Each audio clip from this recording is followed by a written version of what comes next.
Bonjour, aujourd'hui nettoyage du robinet d'essence, c'est lui, là il est fermé, ouvert, fermé, réserve, hop, je ferme puisque je vais le démonter. L'idéal avant de le lever, c'est d'avoir le réservoir vide, tant qu'à faire attendre qu'il soit vide pour le lever, puisque moi il est à moitié plein et je vais passer un quart d'heure à essayer de le vider. Alors pour ça je mets tout un empilage, un tabouret, une planche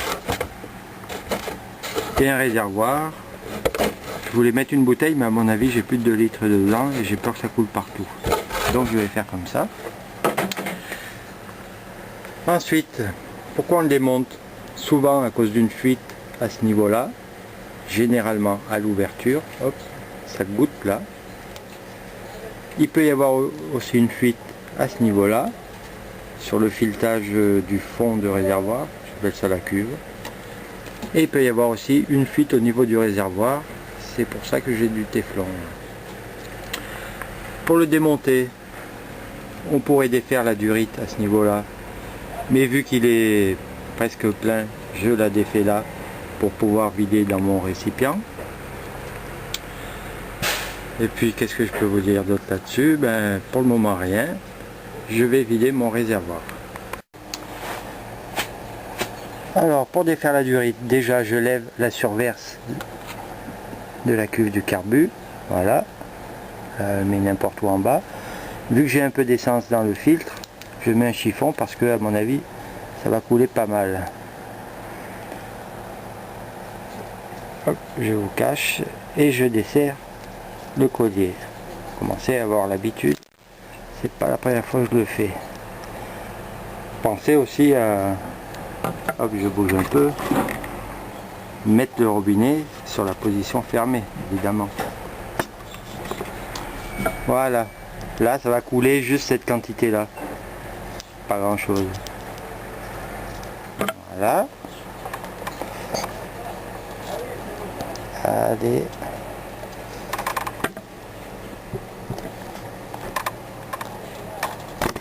Hop, vous voyez, ça a coulé.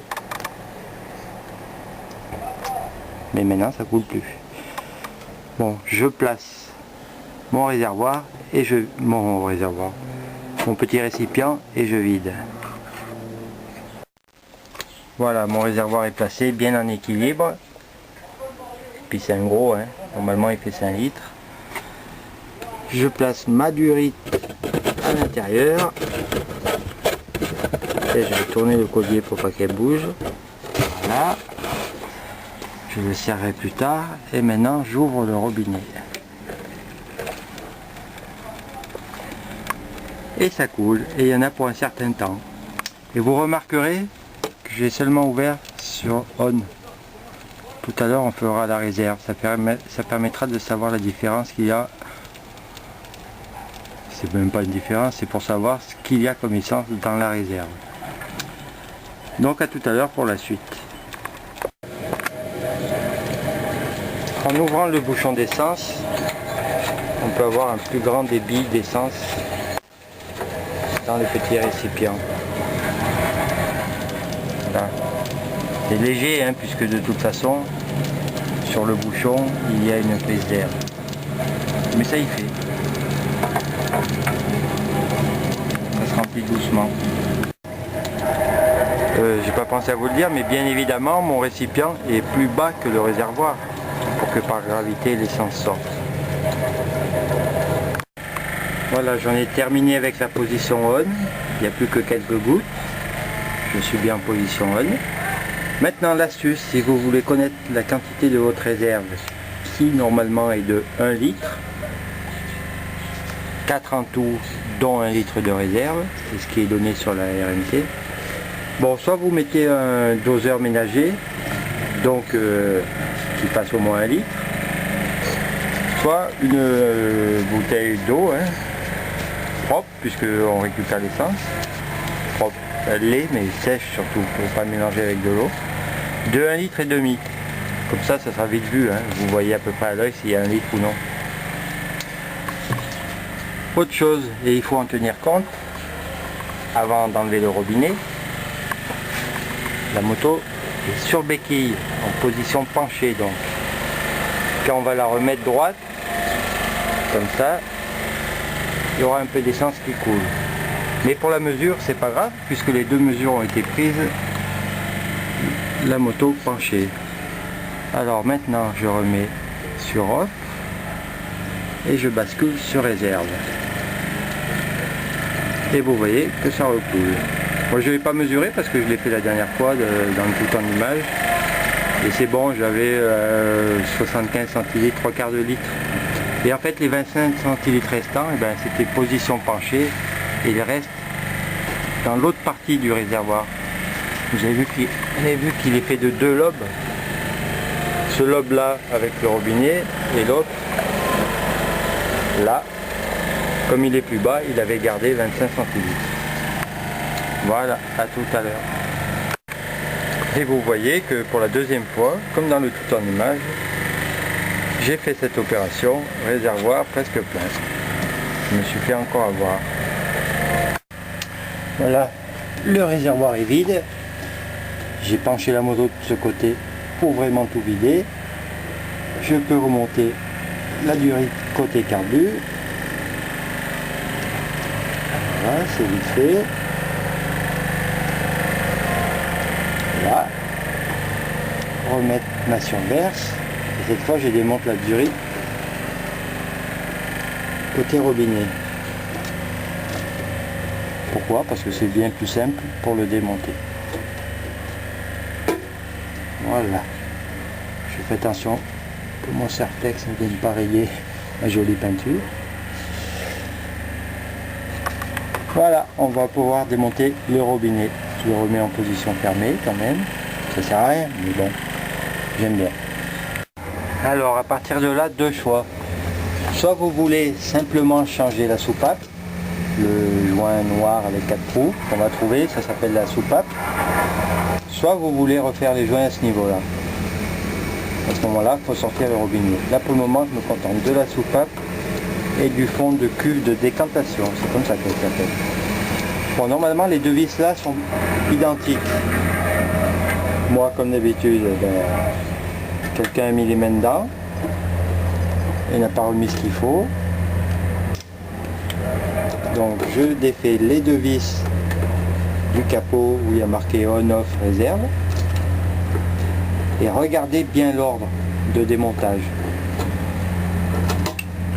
Alors, le capot, oula, le capot, la rondelle un peu bizarroïde qui fait ressort, la tête du robinet, dans cet ordre-là. La première fois que j'ai démonté, c'était pas du tout cet ordre-là, c'est pour ça que ça fuyait. Et je vois, oh pétard, il fuyait pas, mais il me manque encore un bout de joint. Là. La soupape, voilà, c'est ça, c'est ce morceau noir.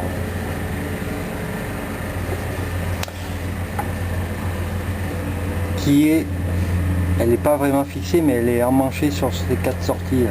Pour la sortir, il faut,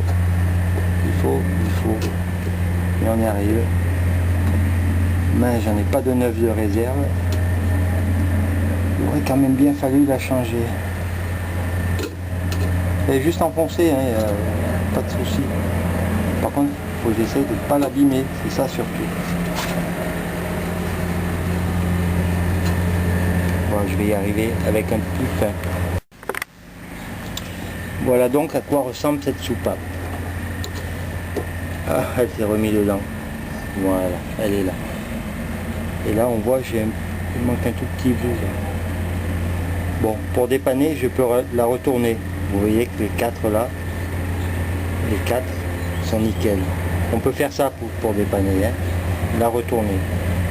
C'est comme la rondelle ressort. Voilà donc la soupape. Et la rondelle ressort, vous voyez qu'elle a une forme bizarroïde en je sais pas quoi, toute tordue, qui fait ressort justement. Et on peut aussi soit la retourner, soit la retendre en tordant un poil de plus chaque creux. Voilà. Mais pour moi là, c'est bon, ça va. Je touche pas. Je vais juste retourner mon joint. Pour la cuve de décantation, C'est ce qui ramasse le plus gros des saloperies qui viennent du réservoir, si le réservoir est rouillé, pourri, ce qu'on veut. Ou même des saletés dans l'essence tout simplement. Hein. D'où l'intérêt d'avoir un filtre à essence en plus.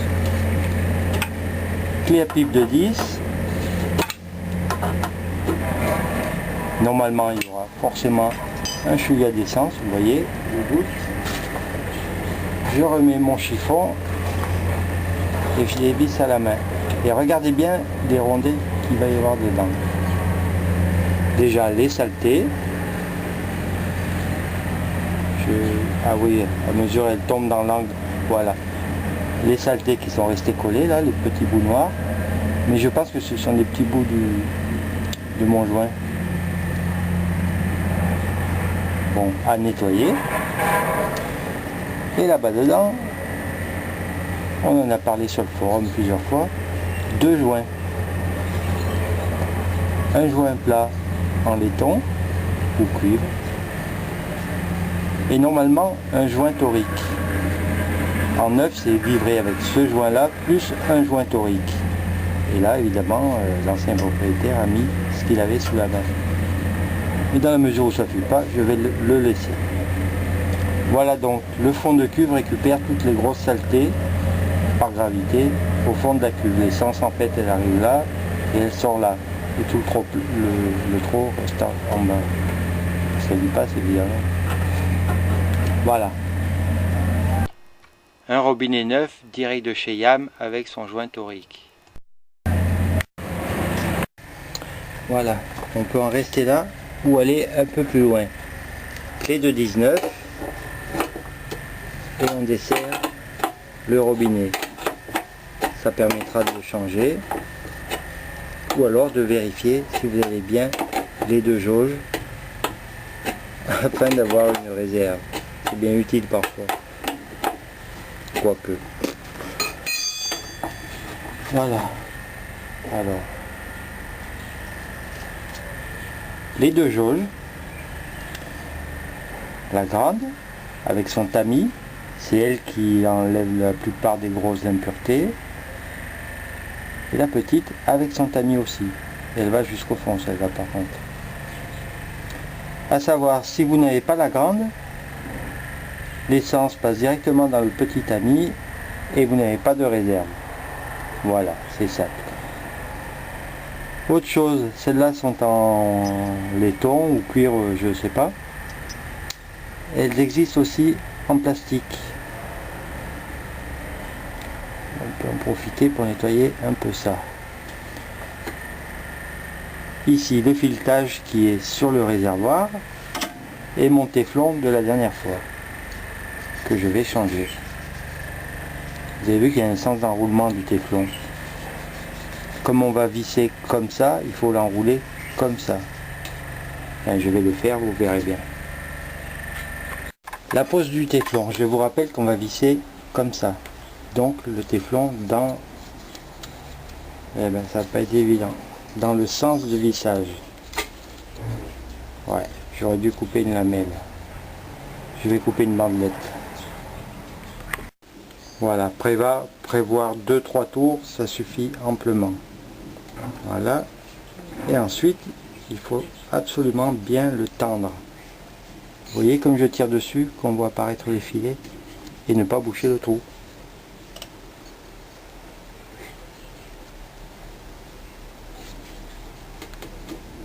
La pliure est sur le haut, ça c'est pas grave, ça fera bien coincer. Et il tient tout seul. On vérifie dessous, c'est bon, il n'y a rien qui bouge. Et il ne se défera pas quand on va visser puisqu'il est dans le même sens.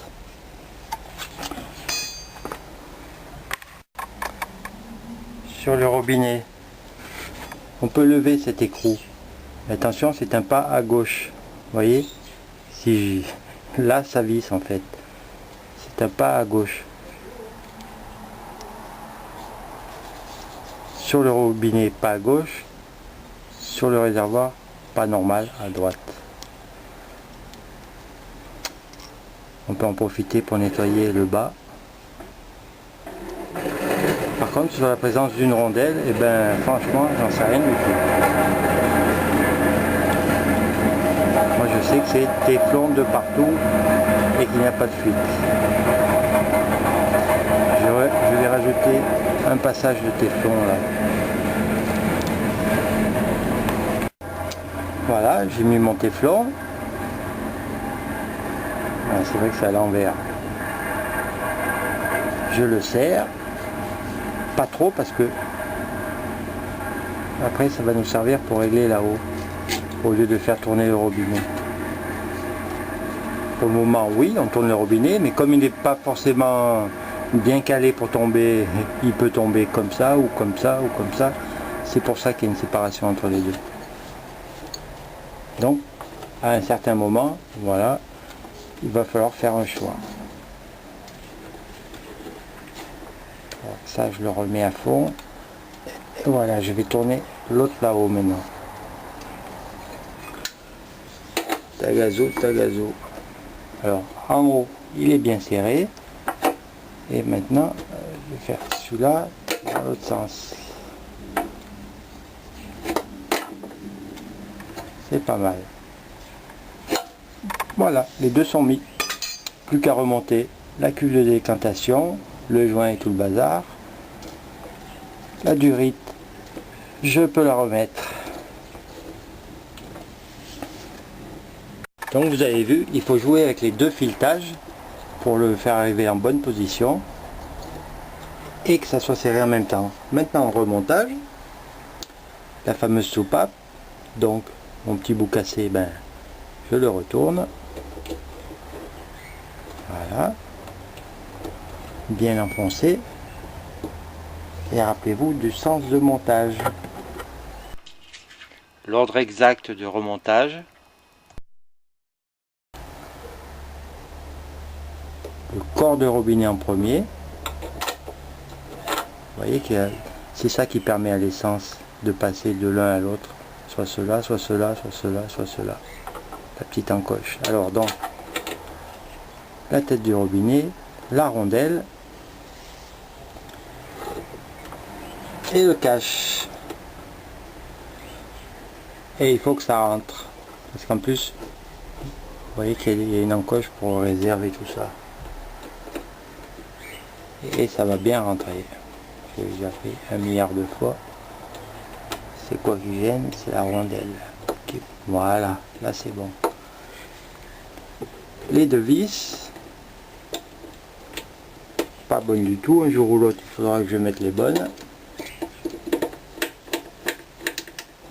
Hop, voilà. L'autre. Voilà. Et après, on va attaquer la cuve de décantation. Voilà, c'est remonté. Et ça marche. Mais bon, il n'y a pas d'essence encore. Hein. On verra bien. En tout cas, je mets sur off. Et tout à l'heure, il faudra mettre l'essence. La cuve, donc, le cuivre en premier. Le joint torique théorique. Ouais, d'accord, c'est comme ça que ça fait. C'est pour ça que pour un torique. Regardez. Ici, c'est conique.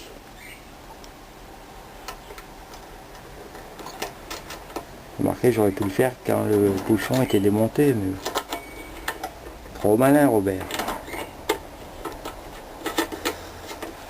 Il n'y a pas de raison. Voilà, ma clé de 10. Bon, vu la taille du joint en caoutchouc, à mon avis, il ne faut pas serrer trop. De toute façon, pour desserrer, j'ai pas forcé. Donc, et comme c'est moi qui l'avais monté, que j'aime pas les brutes, ça suffira. On vérifiera après, quand j'aurai mis l'essence, s'il n'y a pas de fuite. Plus qu'à remplir le réservoir. Ça y est, j'ai fait le plein. D'ailleurs, il est plein. Voilà, vous l'avez peut-être entendu. J'ouvre, je surveille. Bon, mon filtre se remplit.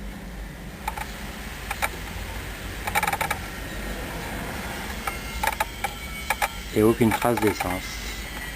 Et voilà, l'affaire est dans le sac. Merci.